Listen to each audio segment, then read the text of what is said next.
Good morning everyone, আমি সৌমি আর আমার চ্যানেলের আরও একটি নতুন ব্লগে আপনাদের সবাইকে স্বাগত। তো সকালবেলা কাজকর্ম কমপ্লিট করে আমি একটু চা নিয়ে বসেছি, কফি নিয়ে বসেছি।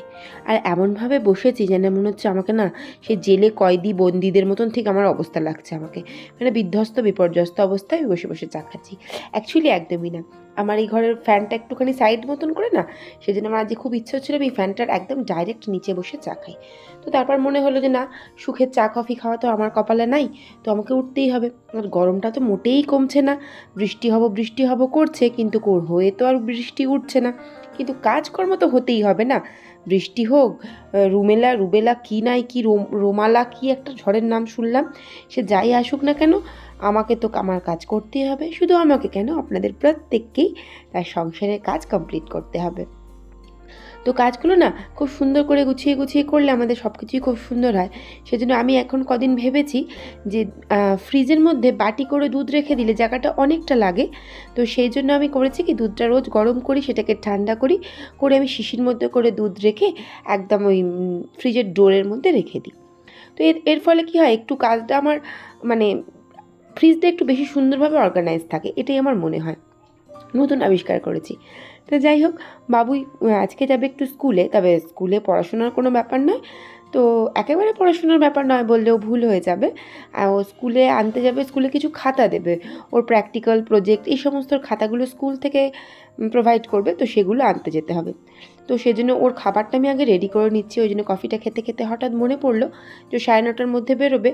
তো আমি আগে ভাবলাম চলো ওকে ডাকা তো হয়ে গেছে, তো ওর খাবারটা আমি আগে রেডি করে ফেলি। তো ওর জন্য আমি কমপ্ল্যানটা গুলে দিলাম, আর একটুখানি একটা পাউরুটির মধ্যে বাটার লাগিয়ে সেটা আমি একটুখানি চিনি দিয়ে দিলাম। বাটারটাও ফ্রিজে ছিল, একটুখানি ওই 10 সেকেন্ড মতন একটুখানি মাইক্রোওভেনে ঘুরিয়ে নিলাম।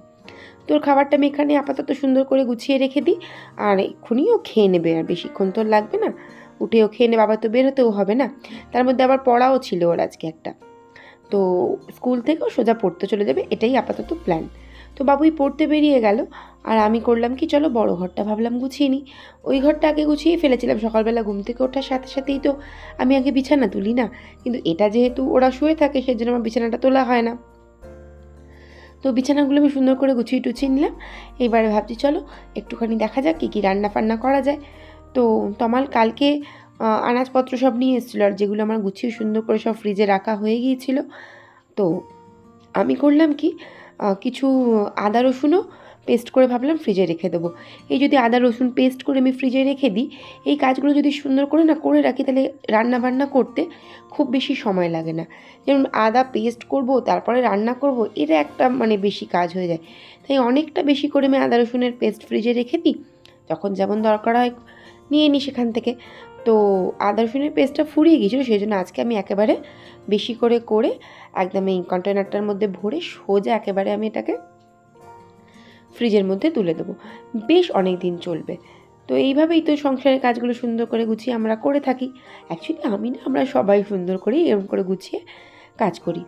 তারপরে ভাবলাম যে চলো দুধটাও একটুখানি গরম করে নিই, তবে এটা রোজের খাওয়ার দুধ নয়, এটা ওই চা খাবো বলে দুধটা আমি একটুখানি নিয়ে এসেছিলাম। তো এই দুধটা আমি ভালো করে ফুটিয়ে নেবো আপাতত, দিয়ে তারপর ঠান্ডা করব। তো এই দুধটা গরম হয়ে গিয়েছিল, তো এই ফাঁকে আমি ভাবলাম চলো একটুখানি ফ্রিজের মধ্যে কী আছে রান্নাবান্নার জিনিসপত্রগুলো বার করি। তো কালকেই আমি লতি কেটে রেখে দিয়েছিলাম, আর আগের দিনে যদি আমি রান্নার জিনিসপত্রগুলো যা যা রান্না হবে সেগুলো কেটে রাখি আলু ছাড়া, তাহলে না কাজটা অনেকটা বেশি সুন্দর করে গোছানো হয়, বেশি হুটোপাটা লাগে না, খুব ফাস্ট কাজগুলো হয়ে যায়।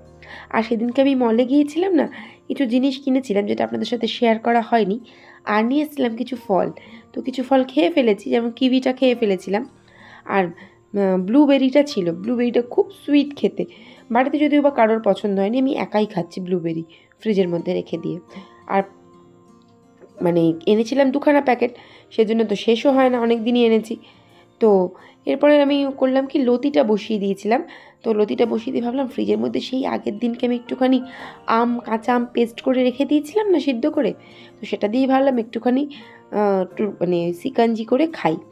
তো এই রেসিপিটা আমি ভাবছি শর্ট চ্যানেলে আমার দিয়ে দেবো, তো আপনারা চাইলে সেখান থেকে একটুখানি দেখে নিতে পারেন। তো একটুখানি শান্তিতে বসে একদম এক গ্লাস ঠান্ডা জল আমি এই জল না পান্না আমের শিকঞ্জি নাম পান্নাই খেয়ে নিলাম। তো তারপর দুধটা ঢেলে নিলাম, নিয়ে ফ্রিজের মধ্যে তুলে দিলাম। তো এবারে করব কি, রান্না তো আমি বসিয়ে দিয়েছিলাম, তো মানে রান্না বসিয়ে দিয়েছিলাম বলতে লতিটা শুধুমাত্র বসিয়েছিলাম। তো লতিটা এদিকে হয়েই এলো, তো আমি ভাবলাম একদিকে ভাত বসিয়ে দিই, গ্যাসগুলো খামোখা ফাঁকা থাকবে, কারণ তাহলে আমার পটাপট করে রান্না হয়ে যাবে। তো যা ভাবা তাই কাজ, একদিকে ভাত বসিয়ে দিলাম আর একদিকে লতিটা হয়েই এসেছিলো, একটুখানি নাড়াচাড়া করে নামিয়ে নিলেই কমপ্লিট হয়ে যাবে লতিটা। তো এরপর আমি লতিটা নামিয়ে নেবো, আর লতির রেসিপিটা আমি আমার শর্ট চ্যানেলেও দিয়ে দিয়েছি অলরেডি, সেটা আপনারা চাইলে একটুখানি চেক করে নিতে পারেন। অ্যাকচুয়ালি খুব সিম্পল করে আমি লতিটা করি, কোনো রকম কোনো হাঙ্গামা এর মধ্যে থাকে না। তো যাই হোক, লতিটা আমার কমপ্লিট হয়ে গেল। তো এরপর আমি ভাবলাম চলো মাছটা কমপ্লিট করে নেওয়া যাক। তো ফ্রিজের মধ্যেও বেশ কিছু খাবার আছে, যেমন একটুখানি তরকারি আছে, ডিমের ঝোল আছে, মুসুর ডাল আছে, আর হচ্ছে পুঁই শাক আছে। তো পুঁই শাকটা মেবি আজকে বার করবো না, তবে তরকারি ডাল বার করলেও করতে পারি।